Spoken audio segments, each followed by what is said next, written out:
Jamaah, oh jamaah. Alhamdulillah. Alhamdulillahirrabbilalamin. Kembali lagi di tema kita hari ini ketika harapan tak sesuai kenyataan. Nah kita lanjutkan lagi dengan pertanyaan-pertanyaan yang berikutnya kepada guru kita Ustadz Maulana nih Ustadz. Mohon izin ya. Kembali lagi kepada kata-kata bahwa manusia hanya bisa berencana tapi tetap Allah yang menentukan. Nah menurut pandangan Islam nih Ustadz Maulana. Apakah ketika harapan tidak sesuai dengan kenyataan itu merupakan takdir atau ujian jatuhnya? Apakah takdir atau ujian? Mohon izin penjelasannya. Izin Habib, izin Ustaz. Baik, kepada semuanya kita harus camkan kata-kata ini. Apakah ujian ini atau takdir yang saya rasakan? Apakah ini takdir Allah atau ujian? Disinilah fungsinya Ahlus Sunnah wal Jamaah. Kita diarahkan bagaimana pemikiran kita tetap berbaik sangka kepada Allah. Ada yang golongan yang mengandalkan takdir, nggak mau usaha. Ada yang golongan mengandalkan usahanya, tidak mau takdirnya. Ini karena saya nih. Dalam hal inilah jika takdir itu untuk mengarahkan manusia untuk menemukan yang lebih baik. Memang ditakdirkan jodohnya, ditakdirkan rezekinya, ditakdirkan kematiannya. Tapi kan kita bisa meminta husnul khotimah. Panjang umur. Tidak ada masalah. Rezeki memang takdir. Tapi kita kan berusaha untuk mendapatkan rezeki yang halal. Yang berkah. Disinilah fungsi usaha dan doa. Maka jikalau ini adalah takdir. Maka ini dia usahakan, diarahkan kepada yang lebih baik. Kalau Anda cuma nunggu buah dari pohon, tunggu sisa kalung. Tapi Anda harus manja. Kalau di Jakarta namanya kampret. Apa tuh? Iya kalelawar. Kalelawar. Iya. Tunggu kalelawar, sisa kalelawar. Tunggu sisa-sisa, tunggu yang busuk baru jatuh. Tapi Anda harus susah. Entah itu ketapel. Entah itu memanjatnya atau menyodoknya. Betul. Itulah gunanya usaha dan doa. Nah, jikalau itu adalah merupakan ujian, nih camkan ini. Supaya kita menjadi jauh lebih baik. Ternyata gagal lagi nih. Aduh, tidak sesuai harapan. Jadi kalau itu bisa jadi ujian, maka kita bisa belajar untuk jauh lebih baik. Tambah lagi usahanya, lebih bersabar. Memangnya, mohon maaf, memangnya pengusaha-pengusaha yang kita coba baca. Biografi atau autobiografi seseorang yang ditulis di buku. Memangnya, maaf saya pinjam contoh ini. Anak singkong, Pak Hairul Tanjung, Pak CT. Memangnya langsung seperti ini? Tidak. Coba lihat kita baca di bukunya. Historinya luar biasa kan? Artinya mohon maaf. Tidak gampang itu. Tidak gampang. Usaha apa dulu? Bikin mesin fotokopi. Kan seperti itu. Dan jadi seperti itu. Mohon maaf tanpa menggurui. Hanya mengingatkan jangan pernah putus asa dari rahmat Allah. Dari Makassar ke Jakarta. Betul. Itu kan perjuangan. Di Makassar cuma naik motor gitu ya kan. Keliling-keliling. Di Jakarta alhamdulillah. Naik Hulk. Itu kayaknya saya itu. Lalu mohon izin. Berharaplah dan bergantunglah hanya kepada Allah. Ingat. Serahkanlah diri kita hanya kepada Allah. Jangan berharap pada manusia. Ingat. Seluruh tubuh ini penuh bulu. Tidak usah saya bahas bulu-bulunya.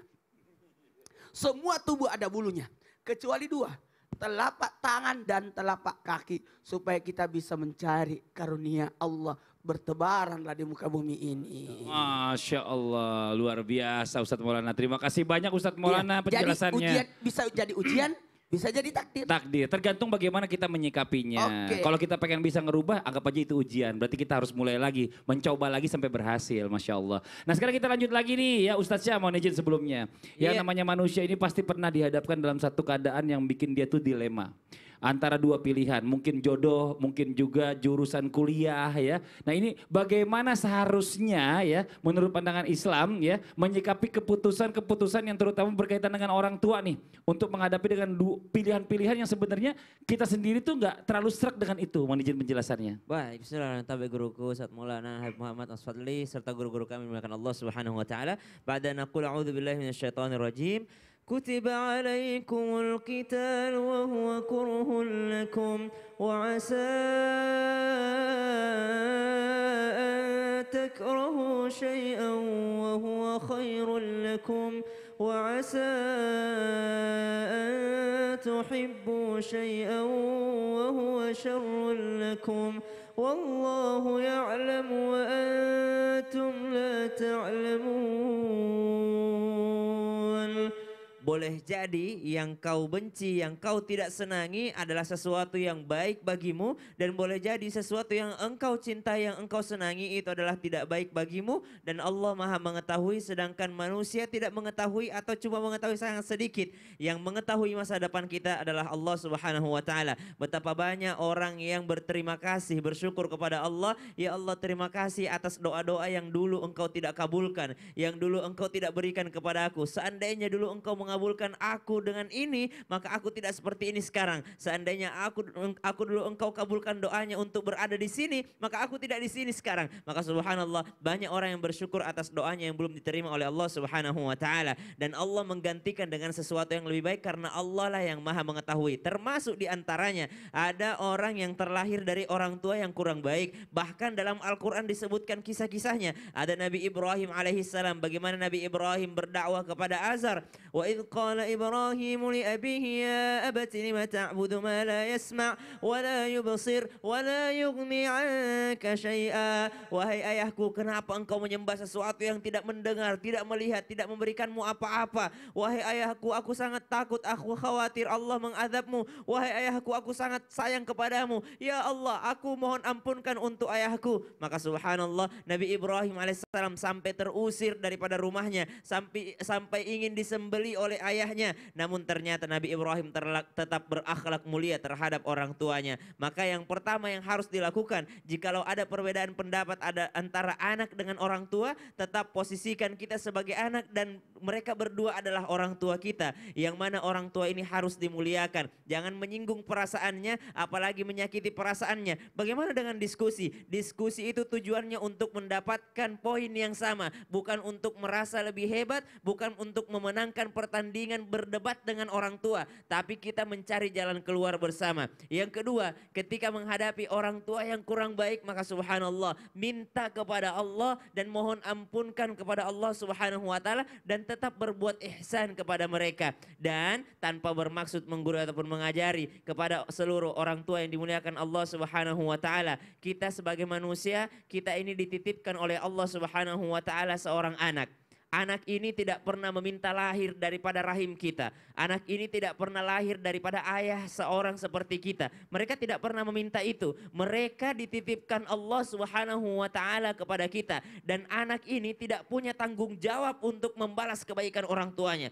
Karena mereka tidak akan pernah mampu. Allah Subhanahu wa Ta'ala menitipkan anak kepada kita. Jangan kita merasa saya yang melahirkan kau, saya membesarkan kau, kau harus balas budi. Tidak, tapi anggap mereka adalah titipan dari Allah Subhanahu wa Ta'ala yang memang kita diminta untuk bertanggung jawab atas mereka. Mereka lahir, mereka nggak minta. Anak-anak lahir dan besar di dalam rumah kita, mereka tidak pernah memilih untuk lahir daripada orang tua seperti kita. Maka kita jadikan mereka benar-benar memandang mereka adalah hadiah dari Allah dan tanggung jawab dari Allah. Jadikan mereka seorang manusia yang luar biasa. Jangan mengharap balasan daripada anak. Karena sesungguhnya kitalah yang dituntut untuk bertanggung jawab sebagai orang tua. Bukan dituntut untuk meminta balasan daripada seorang anak. Karena anak tidak akan pernah mampu membalas kebaikan orang tua. Anak memuliakan orang tua tetap memuliakan anak. Berdiskusi insya Allah dapat jawabannya insya Allah. Musyawarah untuk mufakat jadinya.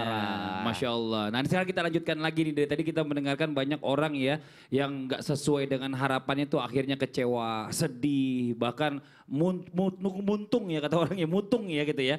Seperti tadi yang dijelaskan juga pertanyaan pada saat sebelum iklan tadi. Ada yang udah 20 tahun menikah kecewa karena merasa dizolimi terus, sakit hati terus. Nah sekarang dalam pandangan Islam nih Pip nih, mungkin kita cari solusinya. Bagaimana amalan ya atau amalan apa yang membuat kita tuh segera bangkit dari keterpurukan. Ada amalannya? Ada amalannya. Mau izin penjelasannya Bib, dilanjutkan lagi nih Bib yang tadi Bib. Baik, bismillahirrahmanirrahim. Artinya keterpurukan kita ini, ujian semuanya ini kita ini, dunia ini adalah tempat ujian dari Allah Subhanahu wa Ta'ala. Dan bagaimana kita memetik kelurusan tersebut dari Allah Subhanahu wa taala. Mau 20 tahun, mau 30 tahun, mau 40 tahun kita dalam rumah tangga diusahakan betul-betul sabar. Kenapa? Karena dengan sabar kita tersebut kita mendapatkan pahala yang tinggi dari Allah Subhanahu wa taala seperti tadi daripada pahalanya Asia daripada istri Fir'aun, bagaimana dia bersabar disiksa oleh suaminya. Tetap sabar. Tapi boleh memilih, ada dua pilihan. Artinya misal minta nasihat ke KUA. Bukan untuk bercerai, tidak. Minta nasihat agar suami kita, mungkin kalau dari kita kompromi, kita musyawarah, tidak pernah ketemu titiknya nih nasihat antara kedua, atau panggil guru, atau panggil orang yang memang disegani oleh suami kita, atau disegani oleh istri kita, menjadi tengah. Rasulullah pernah agak sedikit punya masalah sedikit saja dengan Sayyidatuna Aisyah, maka ada penengahnya. Siapa penengahnya? Sayyidina Abu Bakar As-Siddiq radhiyallahu taala anhum wa ardahum. Nah, kalau ditanyakan amalan artinya memang setiap sesuatu masalah, ya, kita semua ada masalah. Enggak ada orang hidup enggak ada masalah, Mas Fadli. Betul banget. Sampai ditanyakan kapan sih manusia, kalau orang pengen, oh saya kalau punya uang banyak gak ada masalah. Ada masalah. Ada lagi sampai mengatakan kalau saya sudah meninggal masalah selesai, enggak. Ada pertanyaan munkar nakir, lebih banyak masalah lagi. Kalau ditanyakan kapan manusia selesai daripada masalah, kalau sudah diputuskan kita masuk surga. Nah, sudah diputuskan masuk surga, baru selesai daripada masalah. Dan masalah yang paling baik apa? Hasbunallah wa ni'mal wakil, ni'mal maula wa ni'man nasir. Jadi semua kita serahkan kepada Allah Subhanahu wa taala. Memang ada sedikit doa.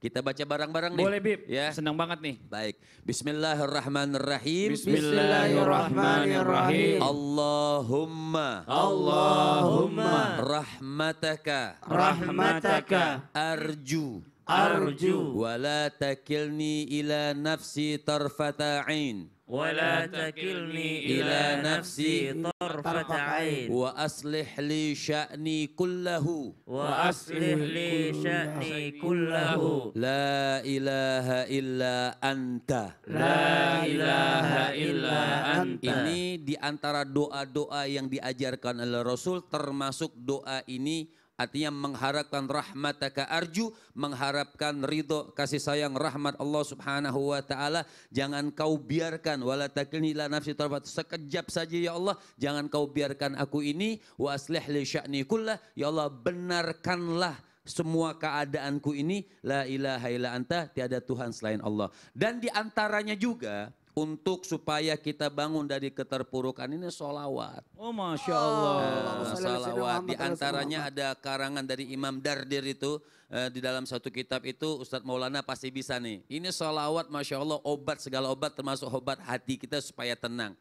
Allahumma salli ala sayyidina Muhammadin Tibil qulubi wa dawaiha wa afiyatil abdan. Suaranya Ustadz Maulana jadi bagus tiba-tiba. Wa nuril absari wa diyaiha wa ala alihi wa sahbihi wasallim. Berbanyak sholawat, termasuk sholawat ini yang kita amalkan semuanya. Tibbil gulub, artinya tibbil gulub itu supaya hati kita tenang. Buat badan kita, buat kesehatan, buat jasad kita, bahkan dosa-dosa kita. Bisolati rajulin ala Muhammadin asabatul maghfirah. Sampai dikatakan dengan salawat seseorang kepada Nabi saja, kita bisa mendapatkan ampunan dosa dari Allah Subhanahu wa ta'ala. Dan ketika ampunan dosa ini diampunkan oleh Allah Subhanahu wa ta'ala, hati kita lebih tenang, jasad kita disehatkan, pikiran kita dimudahkan, semuanya dijernihkan oleh Allah Subhanahu wa ta'ala dengan sesuatu seseorang juga ditambahkan sholawat kepada baginda Nabi besar Muhammad Sallallahu alaihi wasallam. Masya Allah, jazakallah khairan kasiran. Terima kasih banyak Bib ilmunya. Ayo buat jamaah yang ada di rumah diamalkan nanti PR-nya teman-teman ya. Ditulis di sosial media biar bisa kita baca dan diamalkan di rumah masing-masing. Oke, buat jamaah yang ada di rumah nih jangan kemana-mana. Setelah ini kita lanjutkan lagi ya. Kita akan kembali membacakan pertanyaan-pertanyaan masuk yang ada di sosial media Islam Itu Indah setelah yang satu ini. Jadi jangan kemana-mana, tetap di Islam Itu Indah. Jamaah, oh jamaah. Alhamdulillah. Allahumma salli.